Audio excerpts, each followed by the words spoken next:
opponents healthy off of Siphon. Eclipse, Mega, and Dubs land at Happy, usually preferring the north side of the drop, and although might have trouble making it out of early game in a few of their games, the loot they get when the drop ends up working out sets them up for exponentially more points in the end game with lots of mobility, shields, and high rarity weapons to make big clutches with. Landing at powerful drop spots is a challenge that requires practice and teamwork to overcome. Being efficient with comms, having a plan, being prepped and ready, as well as adapting to anything you see on the glide are keys in being successful in the early parts of your game. Use that edge for a boost on the competition in endgame, securing good placement and elim points with your trio. And who knows, maybe you can be on the top of the leaderboards playing in the grand finals of the FNCS.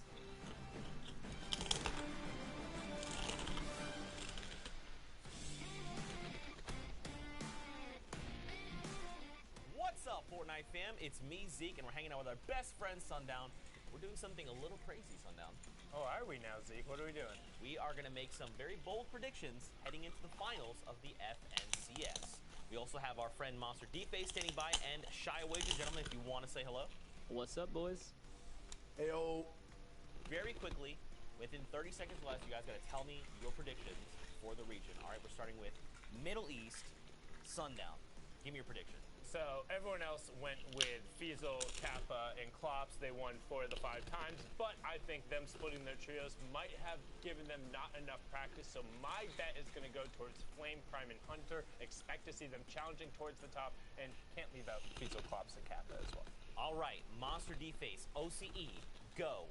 Honestly, I'm gonna have to go with Geese, Slaya, and Skyla. And the main reason is because Parpy and his trio actually went to NA East, where you guys saw them dominate the region in Week 4.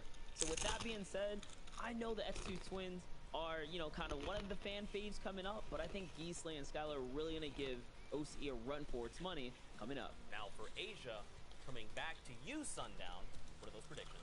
So Asia, and I've been pretty adamant about this, how there's been about 5 to 10 teams who are consistently up top, but my pick is actually the WGS trio of Jag, Horde, and QLO. They played over in Europe for the World Cup. They've had the most amount of experience. I think that's what's going to allow them to win it. Sure. Speaking of Europe, Shy Wager, you're up. You guys already know who the kings are of Europe, Micho, Mongol, and Benji, but the only trio I think that can start a revolution are Stompy, Chinkin, and Aqua. They have a kind of counter play style. They already have a rivalry brewing with the kings of Europe, and I think these guys will have the edge taking it over at the end of the grand finals. All right, for NA East, Shy, we're going to pick your brain again. Give us those predictions. So one of the favorite picks to win NA East are Bucky, Animal, and Aspect, but I think the counter to that trio, who's really strong at the moment, is Clicks, Crims, and Spades. They play kind of a rugged type of low ground situation, always getting their win condition at the very end of the game. So I think their type of randomness and weird plays that happen at the end will have them make big plays to win at the end of the grand finals. Now let's talk about Brazil, gentlemen. I'm going to take this one. I'm going to make a bold claim here. I'm going to say the red trio is going to bring it home. Snow, Avalar, and Techno Viking. We've seen Techno Viking. He almost made World Cup qualifiers. Just barely missed out on qualifying. The same for Snow and Avalar. This will be their weekend. They're very hungry for the win. I'm telling you guys, they are going to do it. Now, finally, let's wrap up with NA West. Monster D-Face, give us your take. I'd be crazy not to mention the trio, Scented, Rex, and Edgy, because they've been the most consistent in the NA West region. But I think another trio that can give them a run for their money is going to be Arkham, Falconer, and Vinny. And Falconer, by the way, the only free agent on this team here in the NA West, at the top of the board, still dominating. So I would love to see them come through and pull it big for the NA West region. Some pretty bold predictions made across the board from everyone. Sundown, Shy Wager, Monster D-Face, thank you guys so much for hanging out. And for everyone at home, don't forget, tune in this weekend for the FNCS Finals, September 20th through the 22nd. You can watch at Fortnite.com/watch. And of course, guys, we'll see you on the battle bus. Beep, beep.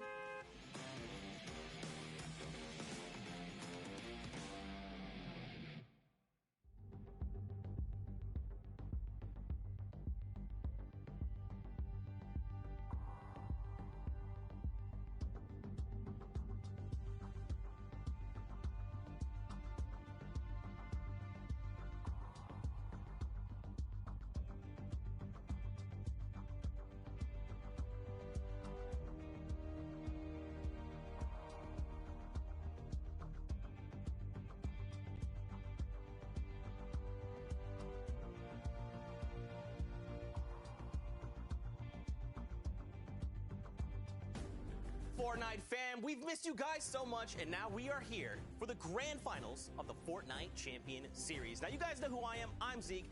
But let's introduce the crew that will be hanging out all weekend long. On the left of me, you've got Sundown, the luscious locks, T-posing on everyone with a nice little dab. In the back, you've got Dr. Lupo. He recently won an award for being an incredible human being. And to his right, you've got Monster D-Face, incredible content creator, and people still confuse us for some reason. I'm not sure why. Up in front, you've got Shia Wager, the big man with even bigger plans. He's a 10 out of 10, and by the end of the stream, he'll be eating a cup of mayonnaise. Now, Fortnite fam, I know you guys are ready to get into all of the action, but first, we should probably get all these new faces to the broadcast up to speed on how the broadcast is going to be run. Let's start with the broadcast schedule. So right now, we're going to be hopping into Europe during one of the heats going on right now. Later on, we'll take a look at some of the replays from Middle East that happened this morning with a live look in at Brazil after that. And then we'll wrap the day with NA East. Now, how are these guys racking up their points? Let me get you up to speed on that. So first off, 9th through 12th will get you 3 points. Like placing between 5th and 8th is 6. 3 and 4th, I'm sorry, 3rd and 4th is 9 points. 2nd place is 12 points. And that victory royale is worth 15, with every elimination being 1 point. Now, the prize pool across the FNCS has been $10 million. And here is a prize distribution for this weekend. A lot of money to be divvied out. And of course, the money is great, but being able to be crowned the first ever season champions across all regions is an even better feat. Now, before hopping into the games, we made some predictions earlier on in the week for Europe. There is one among us that is had a bit of a different opinion, and that's fine. We'll get there. But Sundown, why don't you tell us about our predictions from Europe? So I'll talk about our predictions, since the rest of us decided that, we had a brain and were able to look at what went on in the past 5 weeks. And Mitra, Mongo, and Benji just wiped the floor with the rest of the region. They averaged a 1.4 placement, 3 wins, 2 second places. I know I've always harped on it, but it took literally 4 really, really bad games in both of those weeks for them to get barely edged out into second place. And any other time they've played their game, they've been on top. But Shai, it seems like you went a different direction. Well, I understand they got their high placements, they're in their high castle, but personally, I see a revolution coming. I predict the upset, Stompy Chicken and Aqua actually taking it all home at the end of the grand finals. They're amazing, but I think they won't have what it takes ultimately, and Aqua will steal the race at the very end. Well, we'll have to see how things pan out for these trios. Now, like I said earlier, by the end of the broadcast, Shai will be eating a cup of mayonnaise if MMB wins out in Europe. So we'll have to see if that pans out for everyone. Now, guys, we are going to be jumping into game number 2 of heat number 1 in Europe. We're going to be jumping right into all the action. And to do so, we've got Monster D-Face, Dr. Lupo. Gentlemen, take it away.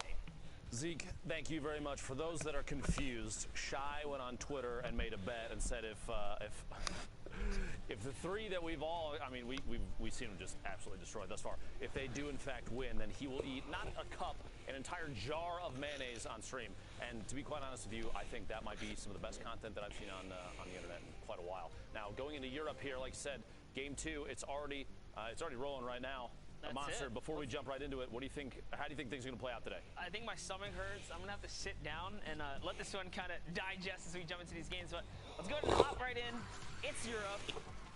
They're trying to get to the grand finals. There's going to be a lot of action unfolding today, Dr. Lupo. Lo and behold, 95 players remaining. Only one trio in whole has gone down. And we're jumping right into retail with the trio themselves, Benji, Mongrel, and Mitro. Honestly, some of the most dominant players in solos and duos, and now they're trioed up. That's right. And crazy kitted already. A gold RPG. That's right literally what I want to touch on right there. The retail row loot. Look at the inventory. Sets them up for success. You're looking at straight up legendary inventory. And the best of the best, what do they choose? Shield bubbles. Shield bubbles, one of the new, items introduced to Fortnite, and it's a great item, right? It's so versatile. So you're going to see shockwaves, you're going to see launch pads, campfires, and even with the recent adjustment to the loot, the way it's divvied out here in retail, it's still so prominent in the loadouts. You're going to see the difference. And just look at the map on the side. Basically, no one around them to contest. It's wild to think. So I'm going to say it. And I'm pretty sure everyone is already thinking it, as we've seen them play over the course of the qualifiers for this event. If no one contests retail, or it's lightly contested. Let's say somebody drops black tops and they take resi side, or however it's split. I can tell you what that means. It means Shayo is 100% eating the mayonnaise. Eating the 100% guaranteed eating the mayonnaise. In fact, production, can we get a jar of mayonnaise ready just at some point before Sunday? Because based on what we've seen thus far, we have an insane mat count across the board already. Look at the inventory. This is ridiculous. They are kitted to the teeth. 11 points already going into game 2. Game 1 must have. We'll have to take a look back if we can see exactly how that played out for them the previous round. But they're moving in. They have maybe. Granted, we can see on the minimap that there's nobody at Dusty Depot right now, but that's a potential drop spot for a trio at this point. But right now it's uncontested. You see there's builds there and there's no one around.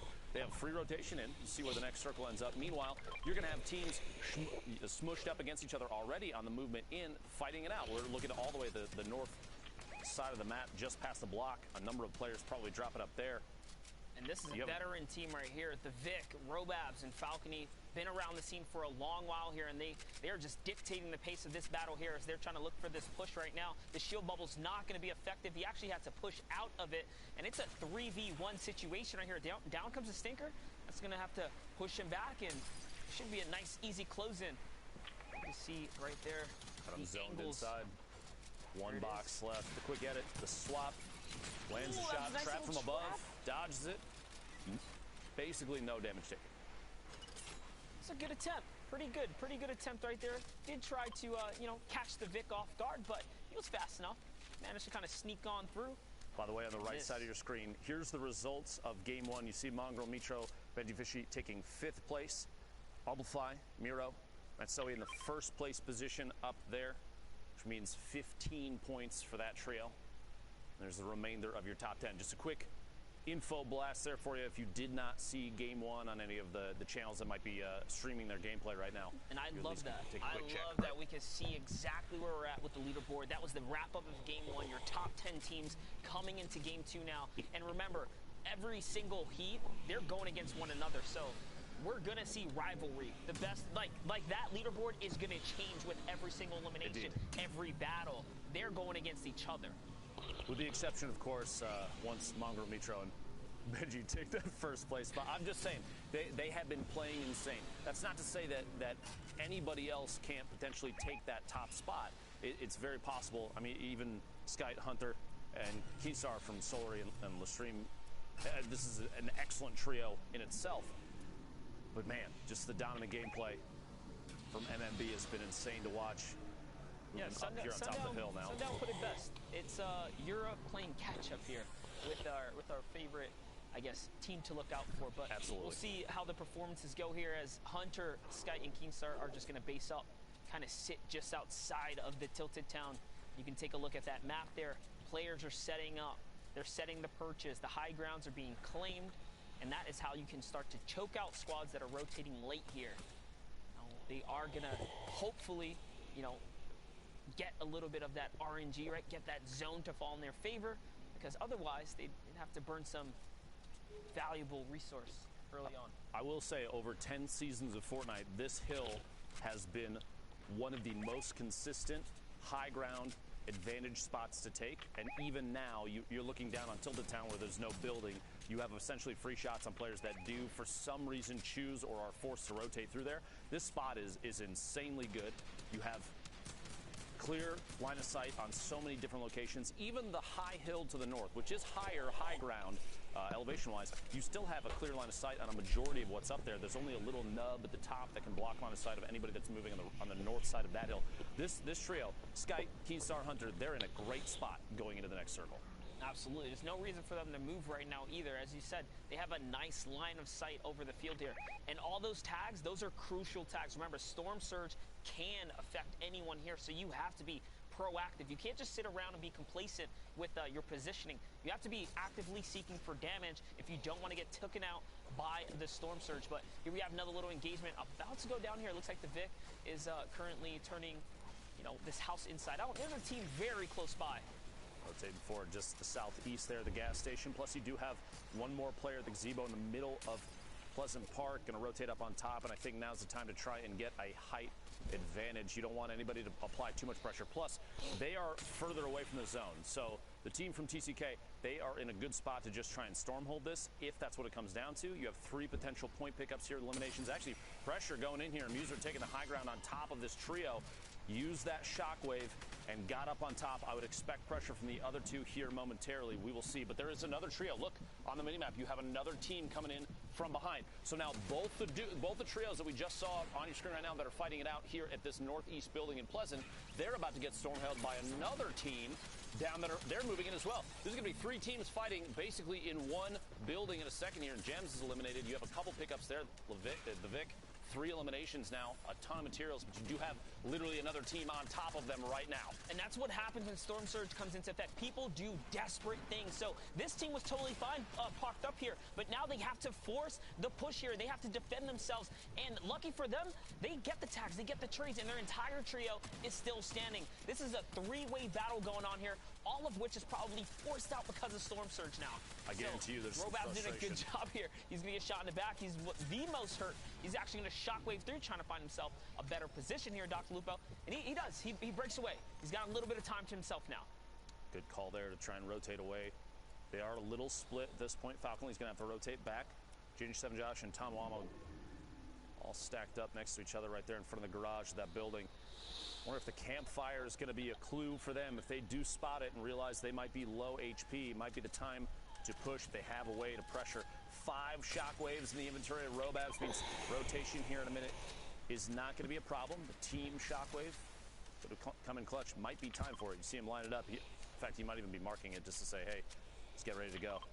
Indeed, that's what he was doing. There we go. Rotation all the way south. Look at that. Solid push ahead of the team that did apply pressure moments ago. They have the circle advantage now, and now they are sitting at the forefront, able to storm hold. And what a big move there. reckless push. They had the zone right here. They did. They go outside the storm, the safety zone, just to try and force that fight, and then failed. You got to think the potential chance of taking damage from the storm, the storm surge might have been the reason for the push. Not 100% sure. We didn't have the number up on the screen at that moment, but you have to think throwing away a positional advantage the last second there, especially because you know the storm timer. The circle timer is on your screen, so they know that at some point, if they're going to push, they need to make it quick, or they just need to wait. Chose to move out there, and now they're on the outside. Meanwhile, 3 HP. The other 2 from the trio. That's so Amplify still up. This is the winners from game 1, by the way.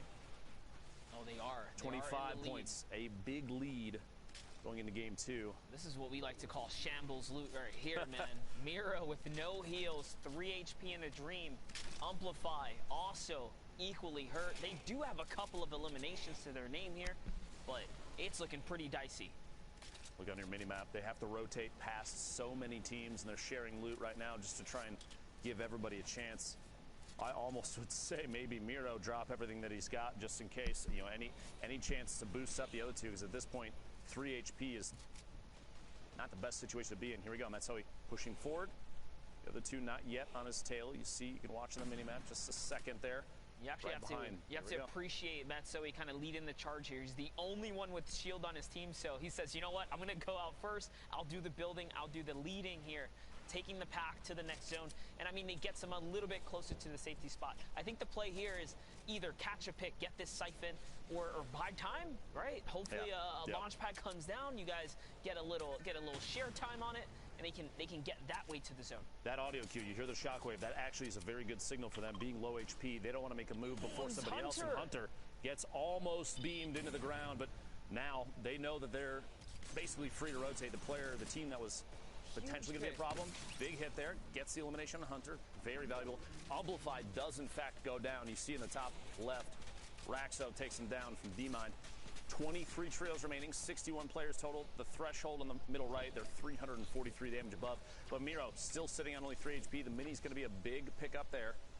Now 53 total. At least he gets him a little more health here, right? Puts him in the game, keeps him in the running just for a little longer.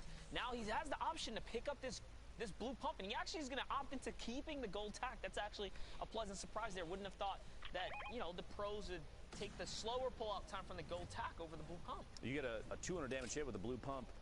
can mean the difference between making it into the circle and getting stopped by somebody. Maybe you get surprised inside your own box, somebody takes your wall. Situational awareness is big for the blue pump to be extremely effective, and your accuracy has to be on. But man, when the thing hits, it really hits. Really got to appreciate this push right here because they're still fighting for this game right here. There's a minigun over to the left. That hit right there is going to hurt a lot, though, because, again, the heels are so sketchy here. I think they have one more mini left to their name. Yeah, perfect huge. time to come with the explodes right there. He's trying to break through the build. Someone's going to catch a sneak shot from behind, though. That back right corner, Miro down to 49 on the ground. Matsoe probably going to have to leave him out to dry there. Another team making moves on the side. The safe zone, the next safe zone is the bottom middle of your screen. Or bottom middle of the current safe zone. You see the bottom right there of the mini map. 5 damage below the threshold. Sky solo right now looking for a tag, and he does actually find it, and an elimination is a big point right there. 20 trios remaining to get close to placement points before too long. Just looking at the feed, I saw Mitro still in the running here somewhere in the game, so that trio, top 5 trio, still in the running here. I think our number 1 team might have been completely wiped during that push right there, so they're out. They cannot accumulate any more points, but they did pick up a lot of eliminations, so you best believe they're still in the top 10 as far as we know right now. But it's so early. It's still so early. There's a lot of opportunity here. We still have a number of games left. Camo, Harmy, and Pepper at the top of this, looks like 4 or 6 block tower. Stinker to apply pressure while the minigun is going. Love the EU tactics. You don't see too much minigun other regions right now. This Tomo almost does go down. Imagine that many rounds from a trio all shooting at your single build and you're by yourself. It basically GG at that point. And this team here is also just heavy on the elims right now. An effective 7+ for the squad right here, and they have the prime position to catch the picks of anyone rotating from the backside. This is actually perfect too, right? The heavy congestion is below them. They don't have anyone up here in this layer with them. The closest person is this trio right here to their left, and it looks like it's time to get that focus fire on. Here comes the minigun. The mark for attacking right there. Stink to apply and make a move.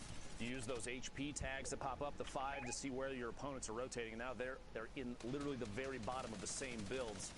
You have a ton of people stacked up next to each other at this point now. But Camo, Pepper, and Harmy look like they still have the ultimate high ground, the best spot on the map right now. That being said, they're on the far west of the current safe zone. And No orders, não sei se é color.